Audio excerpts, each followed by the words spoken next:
uno a su labranza, otro a sus negocios, y otros, tomando a sus siervos, los afrentaron y los mataron. Al oír el rey se enojó y enviando sus ejércitos destruyó a aquellos homicidas y quemó su ciudad.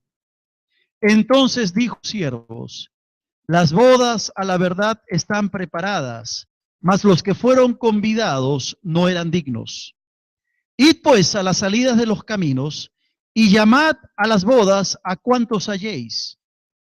Saliendo los siervos por los caminos, juntaron a todos los que hallaron, juntamente malos y buenos, y las bodas fueron llenas de convidados. Y entró el rey para ver a los convidados, y vio allí a un hombre que no estaba vestido de boda.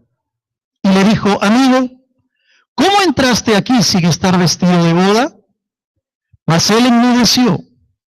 Entonces el rey dijo a los que servían: atadle de pies y manos y echadle en las tinieblas de afuera. Allí será el lloro y el crujir de dientes, porque muchos son llamados y pocos escogidos. Dios bendiga su palabra. Esta es la tercera parábola que el Señor Jesucristo relata o usa cuando es retado por los líderes religiosos de aquella época. La primera parábola es la que aparece en Mateo 21, versículo 28 en adelante, que es la parábola de los dos hijos. Luego está la parábola de los labradores malvados, y luego la tercera parábola entonces es esta, que es la parábola de la fiesta de bodas. Ahora, ¿a quién está dirigida esta parábola? Bueno, por el contexto y por lo que viene después de la parábola, entendemos que está dirigida a los principales sacerdotes y a los fariseos de aquella época. El capítulo 21 de Mateo, en el versículo 45, va a decir que oyendo sus parábolas, los principales sacerdotes y los fariseos entendieron que hablaba de ellos. Hay parábolas que el Señor Jesús las dirige a sus discípulos, pero hay otras parábolas que son dirigidas o que apuntan más bien a los fariseos de la época, a los sacerdotes de la época, a esa élite religiosa, a esa clase religiosa alta de aquella por parábolas anteriormente. Es decir, había estado haciendo uso de un lenguaje conocido con elementos propios de la cultura judía para darles a estos fariseos y a estos sacerdotes una enseñanza espiritual. El versículo 15 de Mateo 22 ratifica que la parábola era dirigida a los sacerdotes y fariseos. Dice: entonces se fueron los fariseos y consultaron cómo sorprenderle en alguna palabra. Seguramente estos religiosos, estos fariseos ya estaban cansados de que el Señor les hablara en parábolas, se dirigiera a ellos y decían: ¿cómo entonces ahora podemos capturar al Señor y tomarlo por una palabra que diga, para agarrarnos de eso y para poder llevarlo a juicio? Así que no era la primera parábola que el Señor daba a los religiosos de la época. El contexto señala que el Señor estaba dirigiéndose a los judíos que habían rechazado al Señor Jesús. La segunda pregunta es: ¿cómo empieza esta parábola? Y para eso tenemos que mirar el versículo 2 de Mateo 22. Dice: el reino de los cielos es semejante a un rey que hizo fiesta de bodas a su hijo. Llama la atención cómo el Señor toma la figura de la fiesta de bodas para explicar lo que es el reino de los cielos. Lo que el Señor quiere es explicarles a estos fariseos y sacerdotes en qué consiste verdaderamente el reino de los cielos. Ahora, nosotros sabemos que el tema del reino es un tema recurrente en el Evangelio de Mateo. Mateo habla mucho acerca del reino de Dios y del reino de los cielos. Y él dice que el reino de Dios es como un banquete de bodas. Y esa es la figura que el Señor va a usar para explicar a qué se asemeja el reino de los cielos. Ahora, recordemos que para el judío las bodas eran algo común, ¿no? Las chicas de 14, 15 años se casaban muy tempranamente. Así que había muchas bodas en Israel en aquella época. Y las bodas no se un día, sino que las bodas duraban 7, 8, 9 días. Y la característica principal de las bodas es que durante esos días había un gran banquete, había fiesta, había mucha alegría, mucho gozo, como suele suceder, ¿verdad?, con nuestros matrimonios el día de hoy, aunque esa alegría de los invitados y dura un día, quizá dos. Pero la fiesta en aquella época, las bodas, eran mucho más largas. Y la característica principal era que era una fiesta a todo dar. Ustedes se acordarán cuando en Juan el Señor convierte el agua en vino en las bodas de Caná. Por el contexto y el mismo texto de Juan, capítulo 2, vemos de que se trata de una boda a todo dar. Tanto así que había muchas tinajas de vino que se habían acabado y el Señor convierte el agua en vino. ¿Por qué razón? Porque había mucha gente. Y la característica era el gozo, la fiesta, la alegría. Ahora esto es importante señalarlo porque a veces se ha pensado que la vida cristiana es lo más aburrido que puede haber, ¿no? Y seguramente cuando tú te convertiste, alguna persona por ahí te dijo, te has convertido, ahora vas a la alianza, uy, qué aburrido. Ahí te van a prohibir esto, lo otro, no vas a poder hacer esto, no vas a poder hacer lo otro, y tu vida va a ser un aburrimiento total. El Señor señala que participar del reino de los cielos es comparado a una fiesta, es comparado a un banquete. Está caracterizada por la alegría, por el gozo. Ahora es cierto muy bien que la vida cristiana tiene sus propios desafíos. Es cierto que en la vida cristiana hay pruebas que uno tiene que pasar. No es sencillo recorrer el camino de la fidelidad.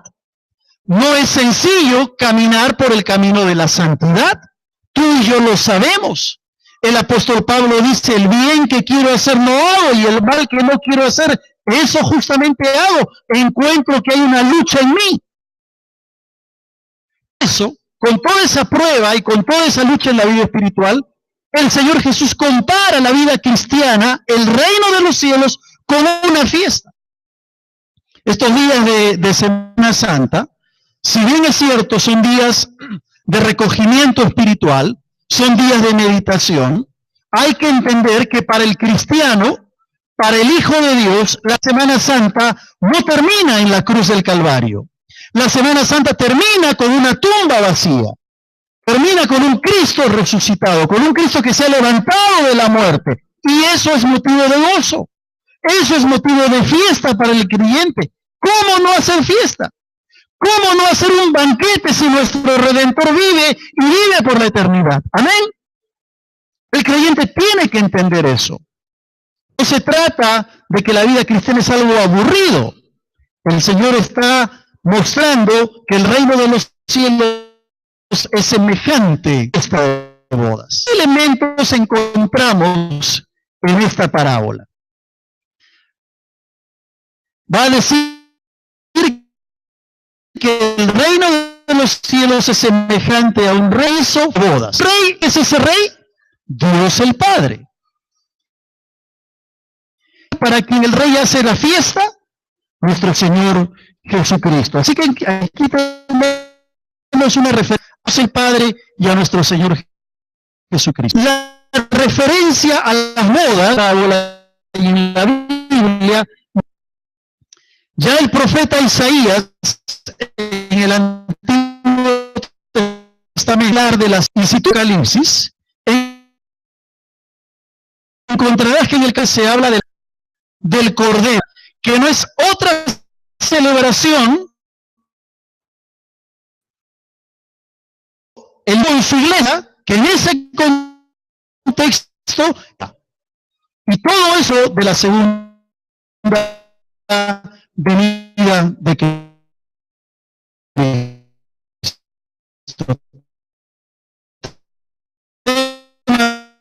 del cual ya hemos hablado en otras oportunidades. Aquí agradeciendo nuestro Señor Cristo.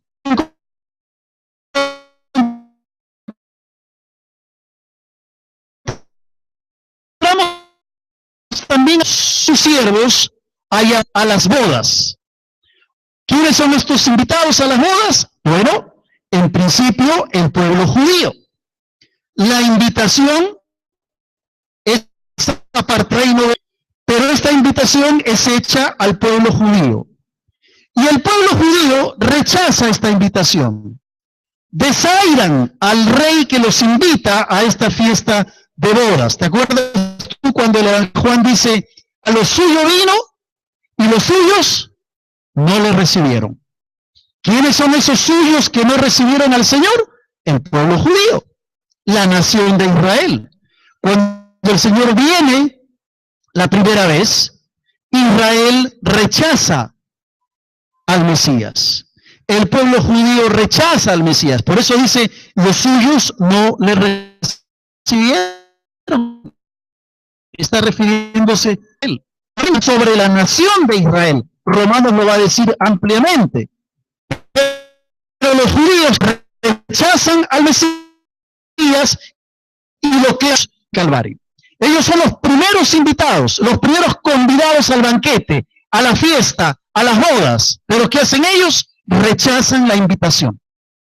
Notemos los versículos del 3 hasta el 6.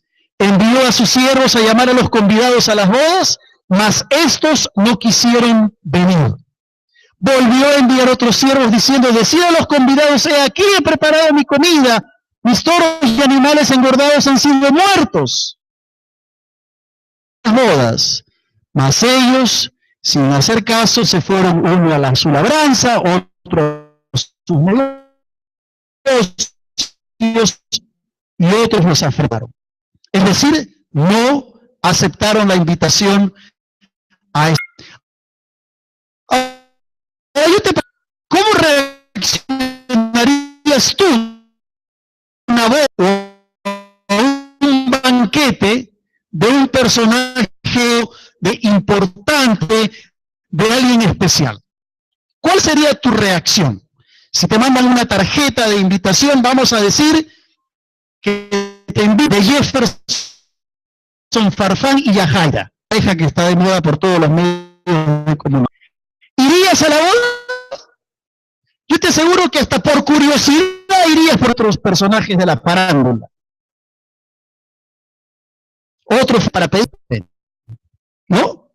Vamos a suponer que Christian Meyer se quiere volver a casar y te ¿irías o no irías?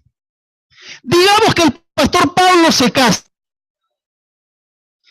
¿Irías a su marido? Claro que sí, ¿verdad?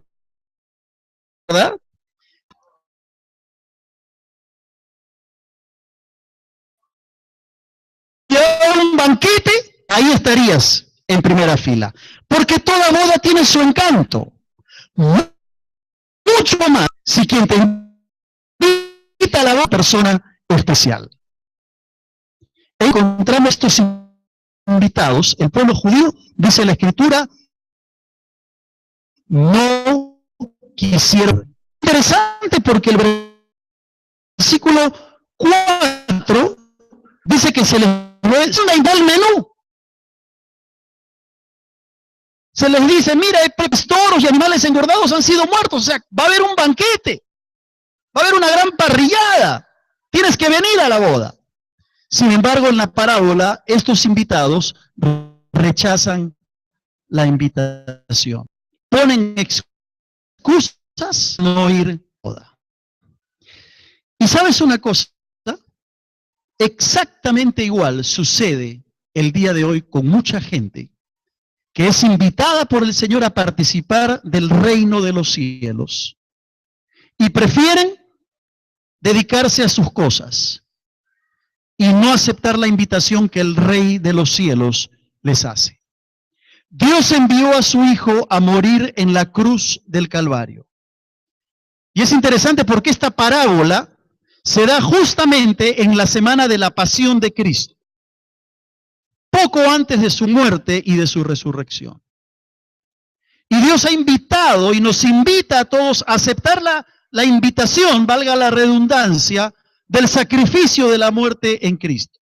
Él ha preparado un banquete, ha preparado una boda muy especial donde habrá paz, vida eterna, gozo permanente, y se invita a la gente a que participe de la boda, pero muchos prefieren rechazar la invitación y quedarse en lo suyo.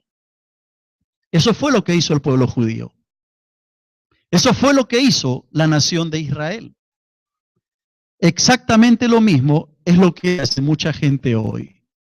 Tú le predicas el evangelio de Cristo, le hablas de la salvación del Señor, pero prefieren rechazarla o postergar esa invitación. Tal vez tú estás aquí por primera o por segunda vez y no has tenido oportunidad de recibir la invitación de Cristo sino hasta el día de hoy. Yo te pregunto, ¿qué harás hoy frente a esa invitación que Dios te hace? ¿Vas a aceptar venir a las bodas que el Señor tiene para ti? ¿O vas a rechazar la invitación poniendo una y mil excusas? Es interesante lo que dice el versículo 5 y 6, porque ahí se describen diversas reacciones de las personas ante la invitación para la boda. Dice que algunos se fueron a su labranza, en el versículo 5. ¿Qué quiere decir eso? Que siguieron con sus actividades regulares, prefirieron seguir con sus cosas. Pero luego dice que otros se fueron a sus negocios. Esto está hablando de personas que prefieren dedicarse a lo material, a hacer dinero, que no está mal, pero está mal cuando se reemplaza ese deseo de ganar más dinero o de dedicarse a lo material en lugar de aceptar la invitación del rey. Unos se dedican a su labranza, siguen haciendo sus cosas regulares y otros prefieren abocarse a lo material. Pero dice el versículo 6 que otros, tomando a los siervos, los afrentaron y los mataron. ¿Sabes que eso es lo que pasa hoy en muchos lugares donde el evangelio se predica? La persecución a los cristianos es una realidad del día presente. Países como Nigeria, donde extremistas no tienen ningún reparo en entrar a los templos cristianos, quemarlos y matar creyentes. La persecución no es historia del pasado. La realidad del tiempo. Y sin duda es algo que se va a agudizar más. Todos estos días, en Bruselas, en Turquía, en Ankara y en otras ciudades como Estambul mismo, son llevadas a cabo por un movimiento musulmán extremista, que considera que el cristianismo, así como ellos lo conciben, así como ellos lo entienden, no sirve para nada y que deshonra a Dios. Es que en el concepto de muchos musulmanes extremistas, cristianismo es igual que el occidente.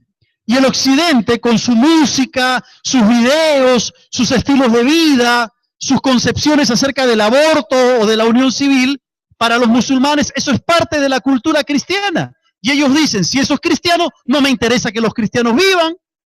Y grupos radicales de izquierda, extremistas musulmanes, lo que hacen es eliminar todo lo que parezca ser cristiano. Es interesante que en el mundo árabe, los musulmanes, muchos de ellos, para ellos modelo de cristiano es Michael Jackson o Madonna, porque así entienden el cristianismo. Ahora, en honor a la verdad, hay grupos musulmanes que no son radicales, no todos los musulmanes son extremistas, pero hay unos pocos que sí lo son y estamos viendo las consecuencias de ello en lo que sucede en el mundo. Entonces, frente a la invitación del rey, algunos son indiferentes, pero otros son rebeldes. Otros prefieren seguir en sus cosas y con sus cosas. Yo te pregunto, ¿cuál es tu reacción frente a la invitación que el rey te hace? ¿Qué respuesta le darás al rey ante su invitación? El versículo 7 nos dice cómo reacciona el rey. Mira el versículo 7 de Mateo 22. Al oírlo el rey se enojó. Está hablando de la ira del rey.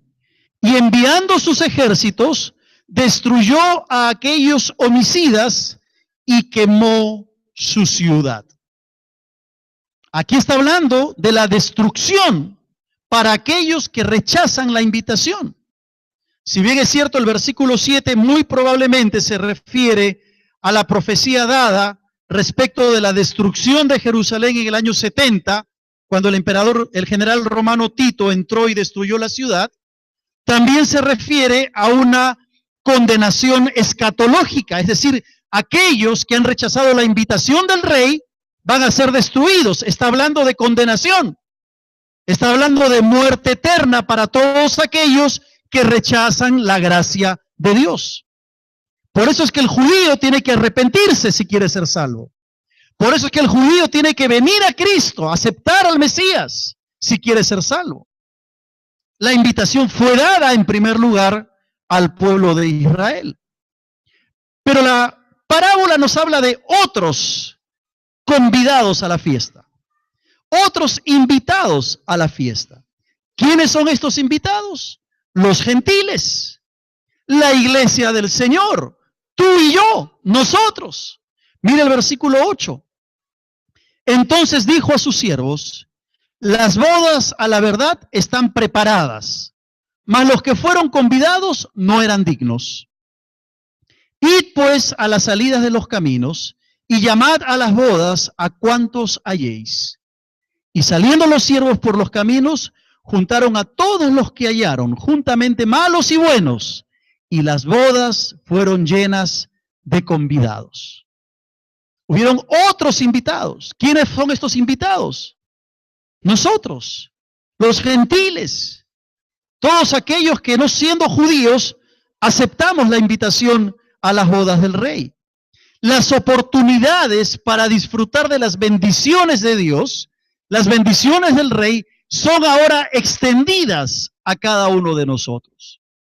Cuando el pueblo judío rechazó la gracia de Dios, la misericordia de Dios, entonces Dios la extiende a los no judíos, a los gentiles, a nosotros, a la iglesia de Cristo. Mira el versículo 43 de Mateo 21, ahí nomás. Por tanto os digo que el reino de Dios será quitado de vosotros, le dice el Señor a los fariseos, y será dado a gente que produzca los frutos de él. Está hablando de la iglesia del Señor. Por eso es que hoy tú y yo podemos gozar de las bendiciones del Señor. Podemos gozar de las bendiciones presentes y futuras del reino de los cielos. Pero qué interesante que en esta parábola aparece un hombre que no estaba vestido apropiadamente para la ocasión. Mira el versículo 11. Y entró el rey para ver a los convidados, y vio allí a un hombre que no estaba vestido de boda. Dice, no estaba vestido de boda. No tenía la vestimenta como para una boda, como para un banquete especial. Y te confieso que cuando yo estaba estudiando esta parábola, cuando llegué al versículo 11 dije, aquí pasa algo, aquí hay un corte en la parábola. Hay un cambio de idea, a pesar que continúa la línea de la fiesta de las bodas, había un cambio de idea. Dice que no estaba vestido de boda. Yo te pregunto, ¿cómo te vistes para una boda? Tratas de buscar tu mejor traje, ¿verdad? Tu mejor vestido. Tú no vienes a una boda en short y con sandalias y con polito, ¿verdad? No se acostumbra. No es lo que se espera. Lo que se espera es que vengas bien vestido a una boda. Las hermanas pueden tener su closet lleno de ropa, pero van donde el esposo y le dicen, amor, no tengo ropa para la boda. ¿Puedo comprarme algo? ¿No? ¿Por qué razón? Porque quieren venir bien vestidas al matrimonio y no quieren ponerse el vestido que se pusieron en la última boda, porque ya me lo vieron, dicen. No todas, ¿no? Los hombres somos más prácticos. El 21 terno que tenemos, ese nos ponemos para todos los matrimonios. Pero está bien, esposos, cómprenle ropa a sus esposas para las bodas. Ahora, en aquella época, hay que entender que era habitual para el novio, para el anfitrión o los padres del novio, proveer de ropa adecuada para la boda, para sus invitados. Qué bueno sería que los novios nos compren ropa cuando nos invitan a un matrimonio, o que nos den un vale para Adams, para él, para Saga, no sé, para ir y canjear. Pero en aquella época, los anfitriones proveían la ropa para los invitados. Por lo tanto, no había razón para presentarse en un matrimonio con harapos. No había razón para presentarse en una boda con una ropa no provista por el novio. ¿Por qué? Porque presentarse de cualquier forma estaba diciendo que tú no respetabas a los novios, no tenías aprecio por los novios. No había excusa para no ponerse una ropa adecuada. Es decir, ningún invitado podía entrar como quería. Tenía que entrar con la ropa provista por el rey, por los anfitriones. La ropa estaba allí. Era ofrecida por el mismo rey. Lo único que la persona tenía que hacer era despojarse de la ropa vieja y vestirse de la ropa nueva. ¿Se entiende el mensaje? Todos somos invitados a las bodas del Hijo del Rey. Tú puedes aceptar o rechazar esa invitación. Si tú la aceptas, debes presentarte entonces con la ropa adecuada. Debes presentarte con el vestido provisto para cada uno de nosotros. No hay excusa para presentarse con cualquier ropa. No hay razón para no vestirse adecuadamente delante del rey. Ahora, ¿cómo se llama esa ropa espiritual? Muy sencillo, se llama santidad. Yo te pregunto, ¿con qué ropa te presentas ante el rey? Lo que estamos diciendo es que el cristiano, el Hijo de Dios, que ya fue invitado a las bodas del Hijo del Rey, debe de hacer el esfuerzo diario, permanente, de vestirse de la santidad de Dios. ¿Para qué? Para que cuando llegue el novio y se den las bodas del Cordero, estemos listos y no tengamos de qué avergonzarnos delante de su presencia por no estar preparados. ¿Has leído lo que dice el versículo 12? Dice que el rey le dice, amigo, ¿cómo entraste aquí sin estar vestido de boda? Llama poderosamente la atención la respuesta de este hombre. Dice, mas él enmudeció. Me imagino que este hombre agachó la cabeza y no dijo nada. ¿Sabes de qué está hablando este texto? De vergüenza. Vergüenza. Este hombre estaba avergonzado delante del rey porque no estaba vestido correctamente. Tú que eres un hijo de Dios, te pregunto, ¿estás vestido del nuevo hombre? ¿Tienes la ropa adecuada para encontrarte con el novio? Es interesante porque nosotros, la iglesia del Señor, es la novia de Cristo. En este pasaje no se presenta como novia, se presenta como invitados, porque la iglesia también está invitada, es invitada y novia a la vez. Tiene un doble rol, una doble función, pero en esta parábola aparece como invitada. Por eso que tenemos que presentarnos delante del novio con la ropa adecuada. Ahora, si tú lo trasladas a eso, al concepto de la novia, mucho más. ¿O has visto tú alguna vez en una boda que la novia entra con un vestido todo harapiento, sucio, manchado, roto, descosido? No, ¿verdad? Dicen no hay novia fea. Todas las novias son hermosas porque, entre otras cosas, lo que las hace bellas y hermosas es su ropa, su vestido. Mientras más elaborado, más hermoso, ¿verdad? Entonces la pregunta de ropa estás usando. Y estoy hablando metafóricamente, por cierto. Lo triste es que muchos cristianos prefieren andar con harapos espirituales. ¿Me entiendes lo que estoy diciendo?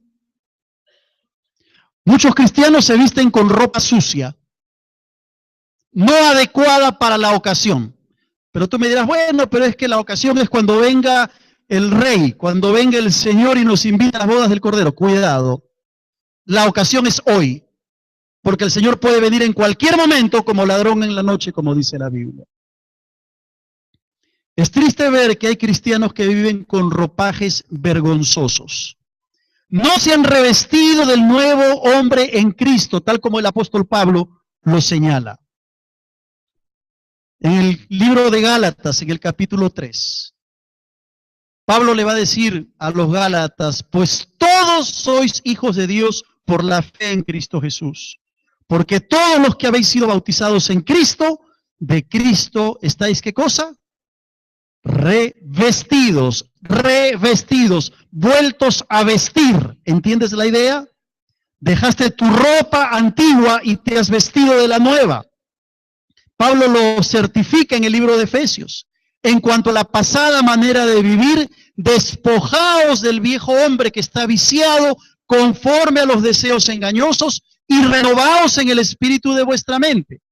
Y vestidos del nuevo hombre, creado según Dios en la justicia y santidad de la verdad. ¿Qué ropa espiritual estás usando? ¿Te has dado cuenta que las consecuencias para el que no está vestido correctamente son terribles? Mira el versículo 12 y 13 de nuestra parábola. Y le dijo, amigo, ¿cómo entraste aquí sin estar vestido de boda? Mas él enmudeció.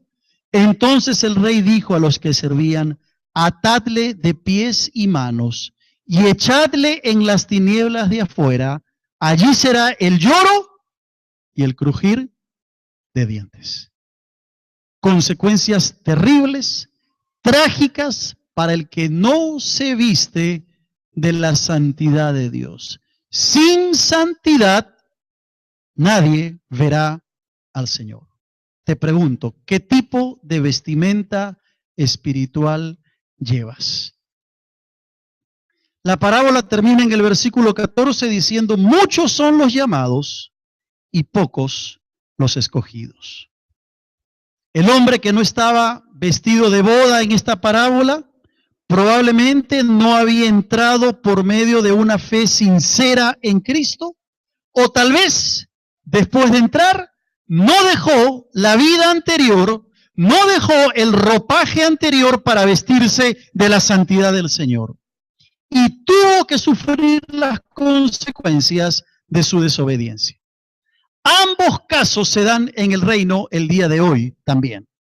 Y en ambos casos el resultado es igual. Están entre los muchos que Dios ha llamado, pero no están entre los pocos que Dios ha escogido.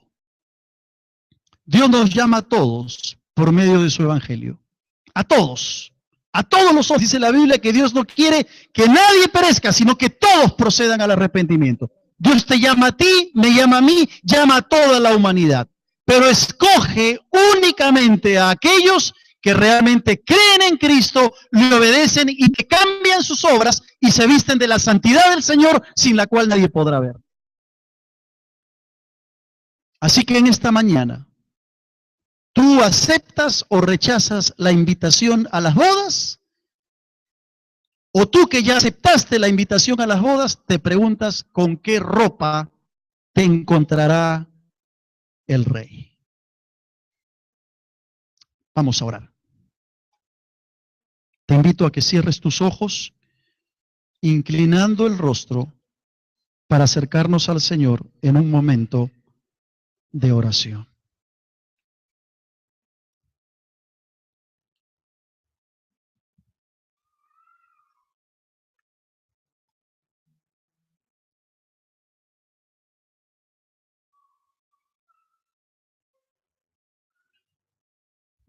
Tu palabra ha sido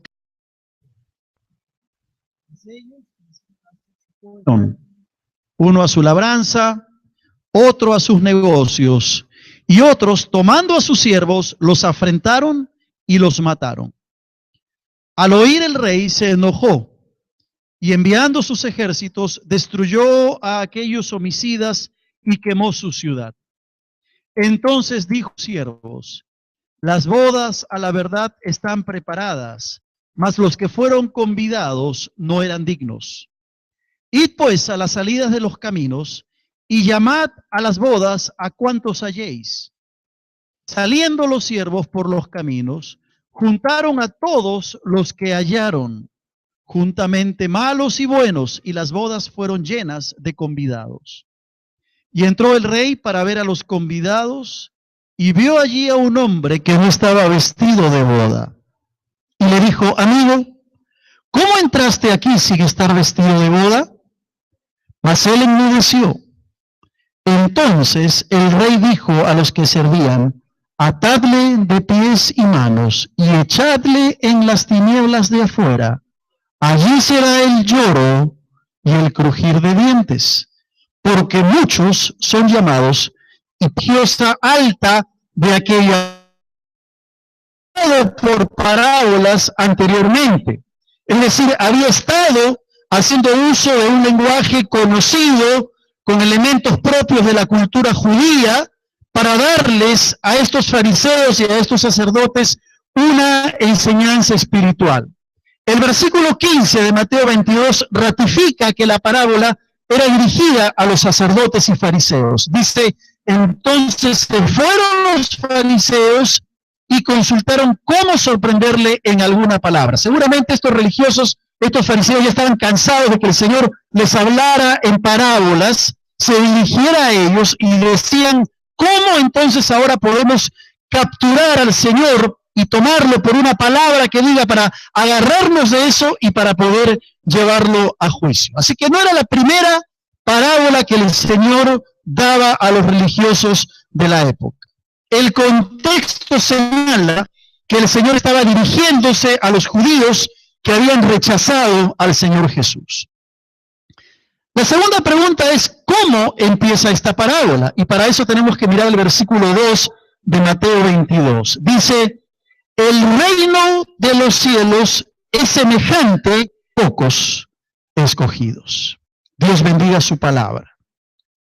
Esta es la tercera parábola que el Señor Jesucristo relata o usa cuando es retado por los líderes religiosos de aquella época. La primera parábola es la que aparece en Mateo 21, versículo 28 en adelante, que es la parábola de los dos hijos. Luego está la parábola de los labradores malvados, y luego la tercera parábola entonces es esta, que es la parábola de la fiesta de bodas. Ahora, ¿a quién está dirigida esta parábola? Bueno, por el contexto y por lo que viene después de la parábola, entendemos que está dirigida a los principales sacerdotes y a los fariseos de aquella época. El capítulo 21 de Mateo, en el versículo 45, va a decir que oyendo sus parábolas, los principales sacerdotes y los fariseos entendieron que hablaba de ellos. Hay parábolas que el Señor Jesús las dirige a sus discípulos, pero hay otras parábolas que son dirigidas o que apuntan más bien a los fariseos de la época, a los sacerdotes de la época, a esa élite religiosa, a esa clase religiosa, a un rey que hizo fiesta de bodas a su hijo. Llama la atención cómo el Señor toma la figura de la fiesta de bodas para explicar lo que es el reino de los cielos. Lo que el Señor quiere es explicarles a estos fariseos y sacerdotes en qué consiste verdaderamente el reino de los cielos. Ahora, nosotros sabemos que el tema del reino es un tema recurrente en el Evangelio de Mateo. Mateo habla mucho acerca del reino de Dios y del reino de los cielos. Y él dice que el reino de Dios es como un banquete de bodas. Y esa es la figura que el Señor va a usar para explicar a qué se asemeja el reino de los cielos. Ahora, recordemos que para el judío las bodas eran algo común, ¿no? Las chicas de 14, 15 años se casaban muy tempranamente. Así que había muchas bodas en Israel en aquella época. Y las bodas, hoy día, sino que las bodas duraban 7, 8, 9 días, y la característica principal de las bodas es que durante esos días había un gran banquete, había fiesta, había mucha alegría, mucho gozo, como suele suceder, ¿verdad?, con nuestros matrimonios el día de hoy, aunque esa alegría de los invitados y dura un día, quizá dos. Pero la fiesta en aquella época, las bodas, eran mucho más largas. Y la característica principal era que era una fiesta a todo dar. Ustedes se acordarán cuando en Juan el Señor convierte el agua en vino en las bodas de Caná. Por el contexto y el mismo texto de Juan, capítulo 2, vemos de que se trata de una boda a todo dar. Tanto así que habían muchas tinajas de vino que se habían acabado y el Señor convierte el agua en vino. ¿Por qué razón? Porque había mucha gente.